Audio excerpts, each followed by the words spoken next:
menyampaikan tentang sejarah kerajaan Mughal di India dan sejarah kerajaan Islam di Indonesia dan sejarah dakwahnya maupun sejarah kebudayaan Islamnya ya.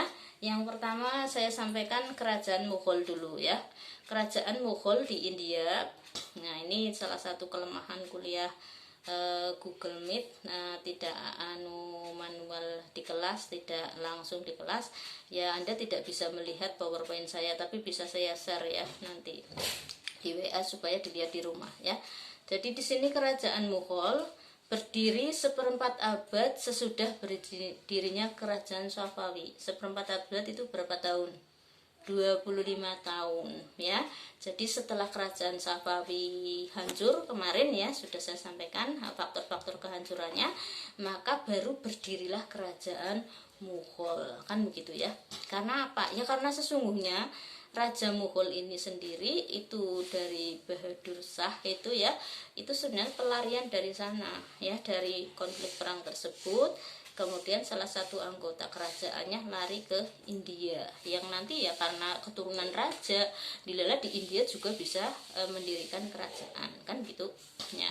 Selanjutnya kerajaan Mughal ini bukan kerajaan Islam pertama di India sebenarnya. Jadi sebelum Mughal berdiri itu sudah ada kerajaan Islam di India ya. Nah, kemudian di sini kerajaan Mughal awal kekuasaannya ya, awal kekuasaan kerajaan Mughal ini berada atau terjadi pada masa Khalifah ya Walid ya, Al-Walid ya, pada masa Khalifah Al-Walid dari dinasti Bani Umayyah ya.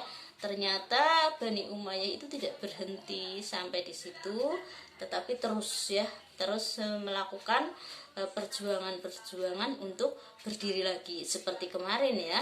Bani Abbasiyah ternyata juga berjuang untuk berdiri lagi sehingga sampai bisa menumbangkan kerajaan Bani Umayyah dan berdirilah Bani Abbasiyah, kan seperti itu, karena keturunan Bani Hasyim ya, jadi keturunan Rasulullah, kan gitu ya.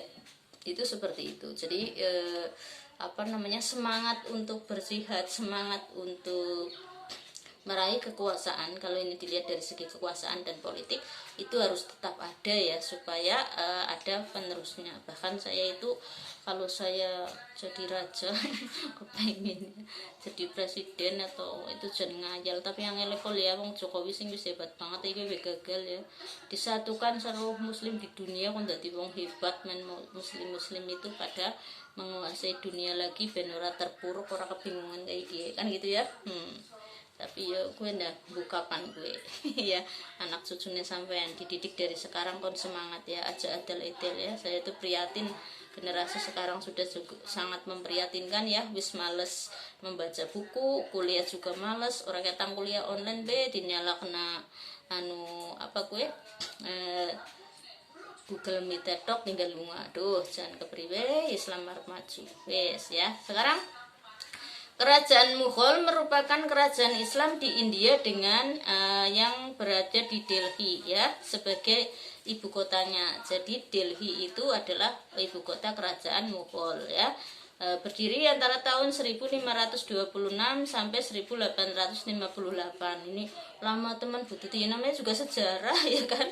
Sejarah itu memang pelajari masa lampau gitu ya. Cuma kita sesuaikan, nanti juga ada kaitannya dengan hubungannya dengan masa sekarang, masa yang akan datang dengan belajar sejarah ini tadi. Makanya saya bilang, aduh setelah belajar sejarah ternyata Islam itu sudah pernah menguasai dunia. Bagaimana supaya kita menguasai dunia lagi? Ayo kita terus baik berjuang, berharap dan berdoa ya. Karena apa? Kita sudah cukup lama ya, sejak abad pertengahan sampai sekarang muslim terpuruk ya. Bahkan sekarang itu adalah yang terpuruk sangat dalam. Karena apa? Karena dengan isu COVID-19 inilah muslim kemudian menjadi tidak bisa berkutik ya, ngaji tidak boleh, yasin tahlil nggak boleh ya, yang berkaitan dengan kegiatan-kegiatan Islam yang biasa kita lakukan. Islam yang biasanya berkumpul secara massal besar-besaran sekarang sudah tidak bisa apa-apa, kan ngenes banget ya. Itu saya lanjutkan. Yang selanjutnya adalah dinasti Mughal ini didirikan oleh seorang peziarah ya dari Asia Tengah, yaitu yang tadi saya bilang Zahiruddin Muhammad Babur ya, pada 1482 sampai 1590. Nah, ini Zahiruddin Muhammad Babur, kalau yang nonton film Joda Akbar ya kan boleh saja ya, walaupun itu film, itu ada kaitannya dengan sejarah ya.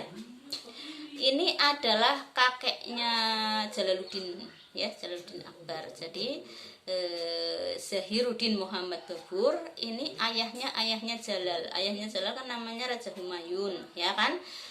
Nah, itu sejarah, itu bukan semata-mata di film itu ya, yang kita tonton itu di ANTV ya. Pagi ya, jam berapa itu, jam 10 apa jam berapa itu sudah diulang sih. Kalau dulu saya nonton terus, kalau sekarang nggak mesti itu ya. Itu betul-betul sejarah ya, ada memang disampaikan di sejarah ini. Cuma film ya ada aja masukan-masukan yang untuk memoles supaya lebih menarik gitu ya, tapi itu sejarah juga ya. Zahiruddin Muhammad Babur ya. Jadi terus salah satu cucu Timur Leng. Kemarin yang saya bilang Timur Leng itu dari etnis Mongol ya, yang sangat, masya Allah, sangat kejam ya. Jadi karena masih kecil sudah dijadikan raja ya, dijadikan kaisar, yaitu keturunan dari Genghis Khan ya. Genghis Khan, Anda tahu Genghis Khan itu kalau kita kaitkan dengan sejarah di Indonesia, Genghis Khan itu adalah waktu itu penguasa dari Mongol ya, yang kemudian memberikan utusan, yang namanya utusannya itu Perdana Menterinya Genghis Khan namanya Kubilai Khan. Itu diutus untuk ke kerajaan Singasari waktu itu. Di sana itu siapa ya, rajanya Kertanegara disuruh untuk mengambil alih kekuasaan. Artinya itu meminta kekuasaan dengan cara baik-baik, meminta langsung. Tapi apa, ternyata Raja Jawa itu tidak senaif yang kita lihat ketika zaman penjajahan atau zaman sekarang, yang sebelum sekarang ya. Kalau sekarang sih menurut saya sudah kembali lagi kepada keberanian, seolah-olah itu naif terus kemudian kalahan dan sebagainya. Enggak, tapi ini Kertanegara itu langsung menjawab kepada Kubilai Khan yang waktu itu menjadi utusan Genghis Khan ketika dimintai, yaitu dengan cara apa, memotong satu daun telinganya. Jadi Kubilai Khan itu dipotong satu daun telinganya, terus dibawain tanah dari Singasari sekandi kondiga Bali. Yang mana ke Bali ngomong ngaring rajamu ya, yaitu ke siapa, ke Genghis Khan ini. Kenapa? Mongol itu harpe seluruh dunia itu dikuasai, diperangi, ujarnya dheweke sing paling menang. Nah, dengan seperti itu maksudnya itu Singasari kerajaan Singasari sedang memberikan pengertian kepada Genghis Khan bahwa saya tidak sudi ya berada di bawah kekuasaanmu, dan saya tidak takut kepada kamu Genghis Khan, kan seperti itu. Nah, tanah yang diberikan satu kandi itu maksudnya apa? Kamu minta tanah kerajaanku kan, artinya itu kerajaannya mau dikuasai, sorry temen gitu ya, nyata kasih sekandi bae gitu ya. Itu adalah trik politik dari Raja Jawa yang sangat pemberani waktu itu ya. Oke, saya lanjutkan, itu sedikit selingan ya, dan nanti juga ada kaitannya dengan kerajaan-kerajaan Islam di Jawa ya kan. Nah, Genghis Khan ini yang tadi keturunannya Genghis Khan namanya Timur Leng. Timur Leng itu sangat jahat ya, pada waktu itu sangat kejam karena masih kecil, sehingga sukanya berperang karena melihat dulu itu sering diajak perang oleh ayahnya dan merasa biasa banget melihat orang mati dalam perang, terbunuh, dipenggali, itu biasa. Makanya ketika berkuasa ini Timur Leng itu masih umur, ada yang mengatakan 5 tahun ya, tapi yang masuk akal kayaknya 7 tahun, ada 5 tahun ya, tapi member juga bocah 5 tahun, jadi kan ngawuran gitu ya. Tapi kenapa diangkat menjadi kaisar ya, karena mereka itu yakin ya, kaisar itu hanya boleh digantikan oleh keturunan kaisar. Nah, Timur Leng ini yang kemudian di sini karena menurun dari ayahnya itu dianggap sebagai wakil dewa kan itu ya, karena bukan muslim ya, menyembahnya itu dewa. Nah, Kaisar Timur Leng ini diangkat masih usia balita, masih usia 5 tahun, sudah biasa melihat kekejaman perang, sudah biasa melihat orang dipenggal.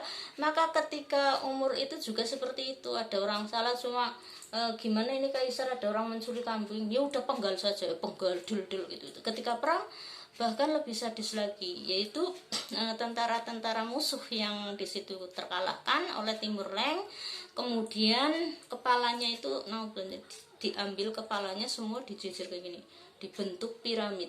Artinya itu di sini kepala jejer-jejer banyak, di atasnya lebih sedikit, di atasnya lebih sedikit, sampai seperti ini. Jadi piramid dari kepala manusia, itu ya, jahat sekali kan Timur Leng. Nah, Timur Leng yang sejahat itu punya kemudian cucu ini tadi, Zahiruddin Muhammad Babur, yang lari dari sana itu, dari Mongol itu, lari kemana?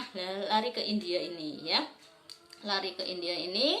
Ayahnya bernama Umar Mirza ya, penguasa Beghana. Jadi ayahnya Zahiruddin ini namanya Umar Mirza, yang kemudian keturunannya Timur Leng tadi ya kan. Nah, terus kemudian sejak Islam masuk ke India pada masa Bani Umayyah itu, khalif yaitu pada masanya Al-Walid I ya. Jadi Islam masuk ke India itu sebenarnya pada masa Bani Umayyah, yaitu pada kekuasaan Al-Walid I ya. Anda boleh recek lagi di kekuasaan Bani Umayyah yang kayaknya sudah saya berikan powerpointnya di WA ya. Itu pada tahun berapa ada ya Al-Walid I itu sudah ke India, yaitu yang panglima yang bernama, yang ke India ini, yang dari Bani Umayyah ini, panglima yang bernama Muhammad Ibnu Qasim ya, pada tahun 711 dan 712. Kalau Nabi itu lahir pada berapa? 705 ya. Berarti ini sudah pada itu ya,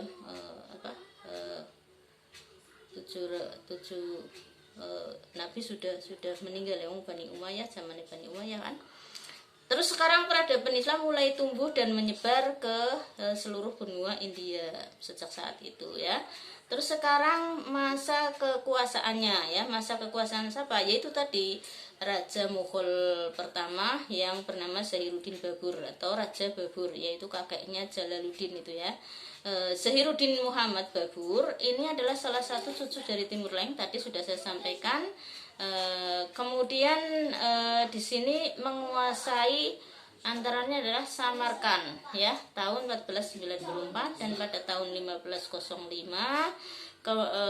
dia itu kemudian menduduki Kabul ya. Kalau sekarang itu yang terkenal ya, itu adalah ibu kota Afghanistan ya, Kabul. Kalau sekarang sudah nggak terkenal ya. Jadi zaman saya SD sampai SMP, Kabul dan Beirut tiap hari itu masuk TV, dan Ethiopia ya. Kabul, Beirut, Ethiopia perang terus saben dina, padahal itu perang bersaudara ya, sesama muslim, sampai kelaparan, nggak punya makan, pokoknya tinggal kulit dan tulang tok, semuanya seperti itu rakyatnya ya. Dan sebenarnya sampai sekarang, cuma sekarang tidak dimasukkan ke TV ya. Di TV kita itu sekarang cuma memasukkan sinetron, terus kemudian apa itu, joget-joget ya, terus kemudian apa itu, nyanyi-nyanyi kan gitu ya. Kalau saya dulu berita dunia ya, betul-betul saya masih SD itu sudah suka banget nonton berita ya, sampai sekarang ya. Yang saya tonton kalau TV itu selain hiburan itu kalau nggak ada, karena memang TV sekarang itu jarang sekali berita ya. Tapi kalau masih ada sekarang nontonnya drakor Bu. Nah, gue jelek, aku urung tau nonton blas. Mohon maaf ya, sinetron Indosiar barang urung tau nonton ya. Kalau saya nontonnya, kalau yang sinetron itu yang berbau kepahlawanan ya, seperti Joda Akbar saya nonton, karena di situ ada patriotisme ya, pahlawan-pahlawan, bagaimana mempertahankan negara, bagaimana menjadi orang terbaik dalam negaranya gitu ya. Terus kemudian apalagi ya, pokoknya yang begitulah, yang perjuangan. Tapi kalau yang picisan kayak gitu saya nggak pernah nonton ya.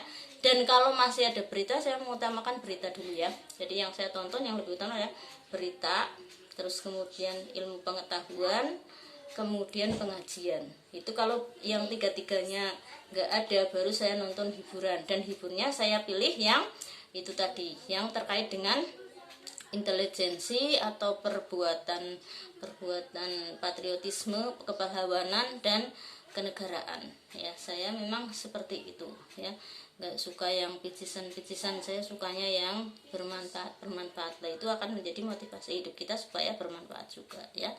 Oke, saya lanjutkan ya. Yang kemudian tahun 1524 Rajput juga menjadi kekuasaan Raja Babur ya. Rajput itu kalau di film ya kerajaan Juda ya kan. Nah, Rajput ya itu.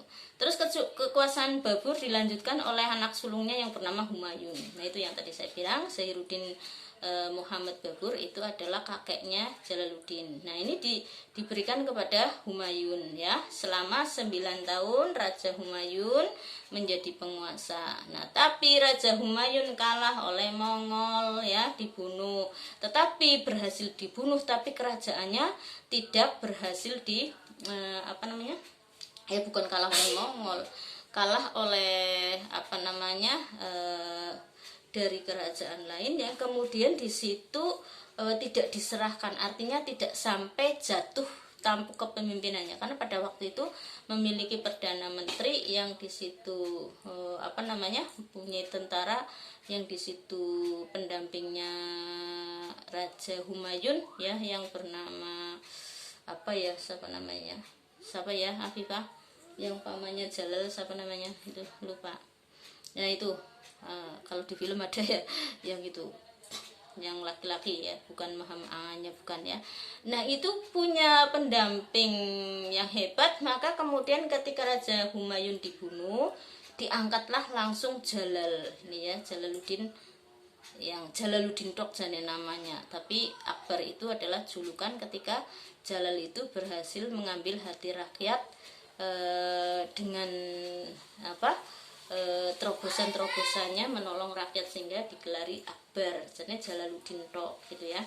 Nah, dia juga berkuasa pada usia 14 tahun ya, bahkan ada yang mengatakan 7 tahun ya, tapi kalau kita logikakan yang lebih logis adalah umur 14 tahun. Waktu itu masih sangat muda. Makanya di situ sampai Jalaluddin itu hampir seperti meniru Nabi Muhammad ya, tidak sekolah tapi bukan sengaja. Karena kondisinya dalam perang selalu morat-marit bertahun-tahun, sering diajak sembunyi, sering disembunyikan, maka Jalal tidak sempat belajar menulis, membaca, dan lain-lain. Makanya Jalal itu umi ya, termasuk kayak Nabi Muhammad tapi ya tidak persis ya, tapi dilalah cerdas kan gitu. Nah, itu Jalaluddin. Terus kemudian masa kejayaan kerajaan Mughal yaitu terjadi pada masanya Jalaluddin ya. Jadi sudah turun 3 tadi, dari kakeknya Zainuddin, terus kemudian ke ayahnya Raja Humayun, baru ke Jalaluddin. Nah, ini Jalaluddin inilah yang kemudian bisa memajukan Mughal itu sangat luar biasa. Tapi nanti juga mulai kehancurannya ya masih di masa Jalaluddin, terutama karena menikah dengan non muslim ya. Bukan saya sedang ngomongin itu, tapi itu adalah fakta sejarah, karena ada kaitannya dengan nanti saya jelaskan nanti ya. Oke, saya lanjutkan. Yang selanjutnya, Akbar ini melakukan penyerangan yang kemudian di sini ada Sirkan Shah yang berkuasa di Punjab ini juga ya. Terus kemudian pemberontakan tersebut dilakukan oleh Bairam Khan. Oh ya, saya ingat ya. Jadi tadi ketika Raja Humayun itu didampingi oleh Bairam Khan ya, adiknya Raja Humayun ya, berarti omnya Akbar, Jalaluddin ini, yang kemudian mengangkat langsung Jalaluddin ini menjadi raja setelah Raja Humayun meninggal dunia. Makanya tidak berhasil dikuasai oleh pihak lain ya. Selanjutnya terjadi peperangan dahsyat yang disebut dengan peperangan Panipat ya, tahun 1556. Maka kemudian di sini Agra dan Gwalior itu berhasil direbut oleh Mahmudun Nasir ya. ya sama-sama muslim, negara muslim tapi berhasil merebut Agra, padahal Agra kan tadinya menjadi pusat pemerintahan Mughal ya. Terus kemudian Akbar mulai menyusun program untuk ekspansi. Jadi tidak berhenti sampai di situ, tapi menyusun ekspansi. Ekspansi itu penyerangan keluar negara sendiri, itu ya namanya ekspansi. Yaitu berhasil menang dengan menguasai Sundar, terus Godh, terus Citor ya, terus Ratnabar, Kalinjar, terus Gujarat ya, terus Surat, Biter dan sebagainya. Ini banyak di sini. Ini jadi kekuasaan Jalaluddin berkembang luas ya. Terus setelah Jalaluddin mangkat atau meninggal dunia ya, tadi yang saya sampaikan ya, itu mulai menikah dengan non muslim dari Rajput ya. Kemudian di situ secara ekonomi Jalaluddin itu nanti akan banyak sekali kerugian-kerugiannya, antara lain yang tadinya pajak untuk peziarah, kalau kita bilang ziarah di dalam Islam ya, tapi di situ ziarahnya ke makam-makam Hindu juga gitu ya. Ini Hindu kaitannya yang non muslim, tapi saya sekali lagi tidak sedang ngomong agamanya, tapi saya sedang ngomong sejarah dulunya gitu ya, bukan Hindu sekarang ya saya sampaikan ya. Artinya saya tidak ingin memicu perpecahan di antara kita, tidak, tapi itu adalah sejarah masa lampau ya. Nah, itu yang tadinya kalau mau ziarah ke makam dipungut pajak atau dipungut bayaran, jadi dihapuskan, disuruh oleh istrinya itu ya. Terus kemudian yang tadinya non muslim ditarik pajak jizyah ya. Kalau dalam dulu kan ada ya di yang sudah saya sampaikan sejarah ketika zamannya Bani Umayyah kan aja ya, pajak yang di situ ada pajak jizyah ya. Terus kemudian pajak nafas, artinya apa? Kalau non muslim itu ditarik dua pajak, yaitu pajak selaku non muslim, karena bukan muslim maka kemudian dia ditarik pajak. Yang kedua adalah pajak harta kekayaannya. Jadi kalau non muslim meskipun tidak kaya tetap ditarik pajak untuk memajaki nafasnya itu ya. Makanya kemudian itu sebenarnya Mughal ini mencontoh pada Bani Umayyah. Tetapi kemudian ketika Jalal sudah menikah dengan non muslim, yang istrinya itu merasa keberatan karena melihat, loh kok ditarik pajak, PT bukan muslim, nanti disuruh muslim semua, nanti jangan-jangan mereka terus masuk muslim, masuk menjadi mu'alaf hanya karena ingin menghindari pajak. Nah, kemudian Jalal dari masukan istrinya tersebut, yang di situ kalau di film itu terkenal Joda ya, tapi kalau dalam sejarah tertulisnya adalah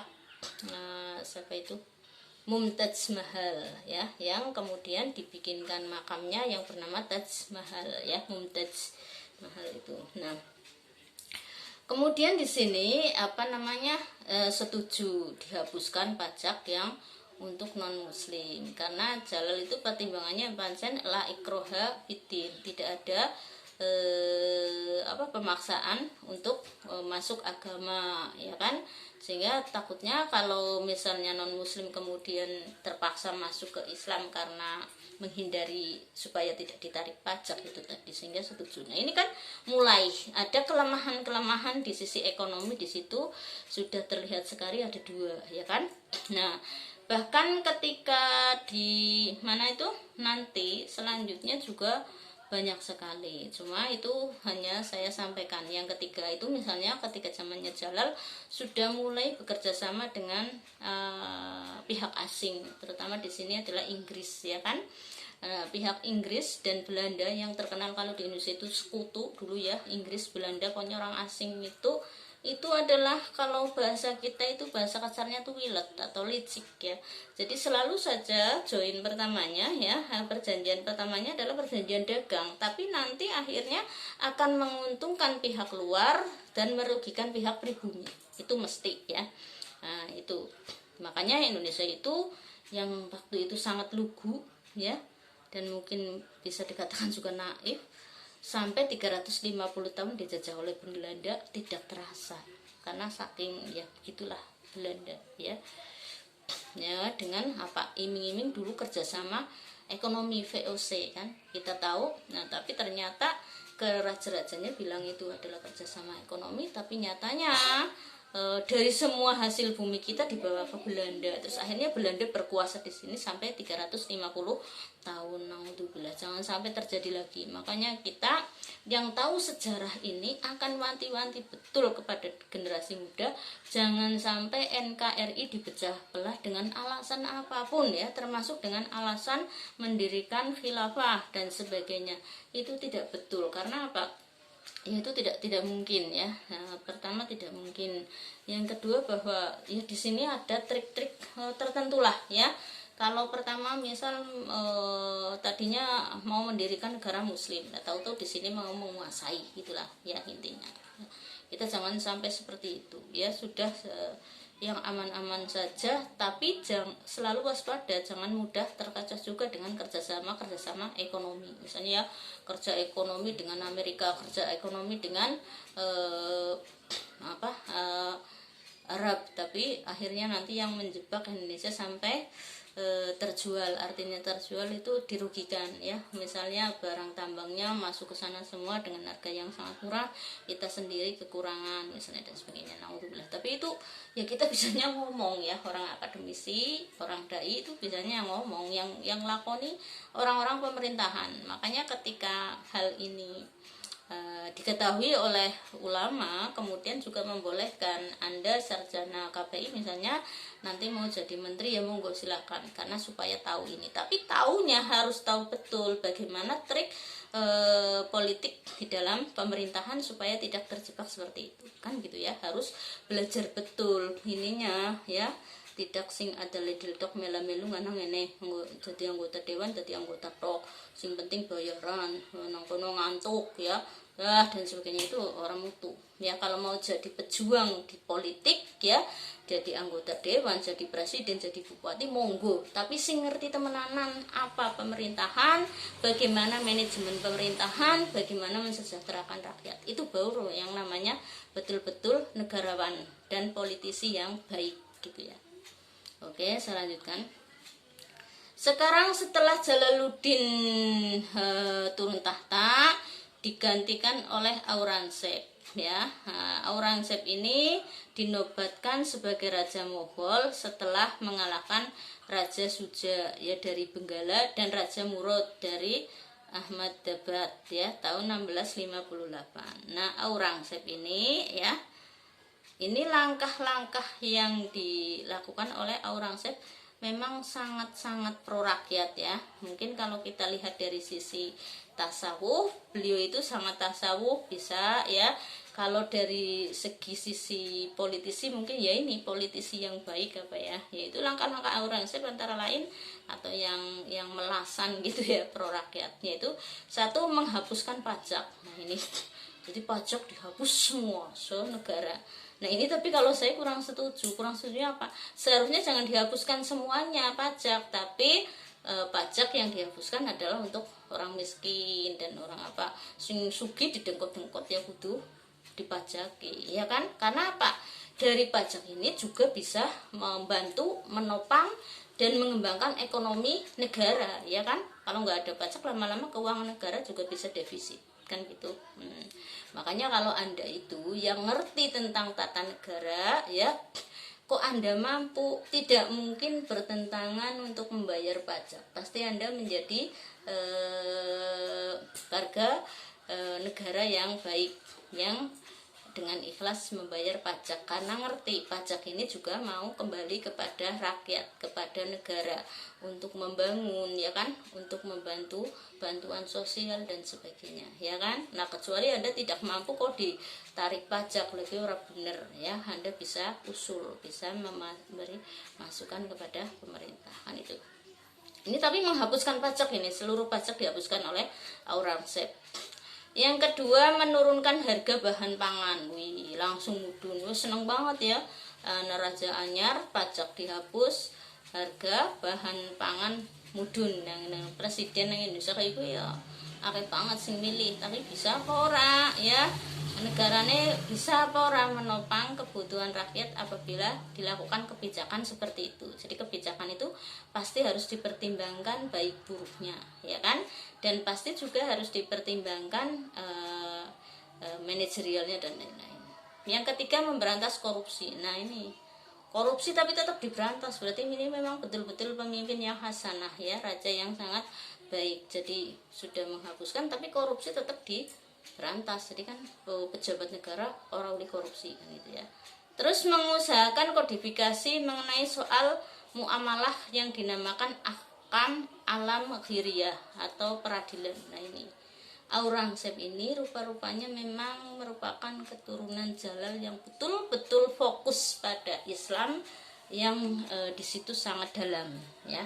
Artinya tidak seperti Jalal yang bahkan mau menikahi non muslim, ya kan. Nah, tapi ini justru di sini bahkan menyusun ya, kodifikasi kan menyusun, yaitu tentang hukum muamalah. Artinya itu punya peraturan perundang-undangan yang disebut dengan ahkam alam khiriyah ini.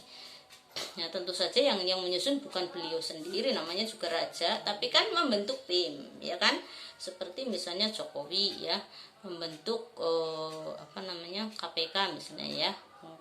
Nah, terus kemudian di situ ada timnya disuruh untuk memberantas korupsi. Nah, kalau ini disuruh untuk memberantas korupsi sudah jelas. Ada juga kodifikasi mengenai soal muamalah itu ya. Terus yang selanjutnya, sepeninggal Aurangzeb, tahta kerajaan dipegang oleh Muazzam yang bergelar Bahadur Shah ya. Dari keturunan Aurangzeb ini kemudian Bahadur Shah ini memakai nama kakeknya Bahadur Shah ya, putra tertua Aurangzeb yang tadinya berkuasa di Kabul, menjadi gubernur Kabul, kemudian diangkat menjadi raja karena Aurangzeb sudah wafat kan gitu ya. Sekarang apa prestasi dari Aurangzeb tadi ya, Aurangzeb ya. Jadi memang di kerajaan Mughal itu yang sangat terkenal ada dua, Jalaluddin dan Aurangzeb ini. Maka yang kita pelajari, yang kita fokuskan itu saja, karena yang lainnya nanti tidak biasa-biasa saja ya, cuma mengikuti menjalankan kebijakan kerajaan yang sudah ada. Kalau Aurangzeb dan Jalaluddin memang memiliki terobosan-terobosan yang membuat Mughal itu terkenal, berjaya dan berhasil gitu. Nah, sekarang keberhasilan pemerintahan Aurangzeb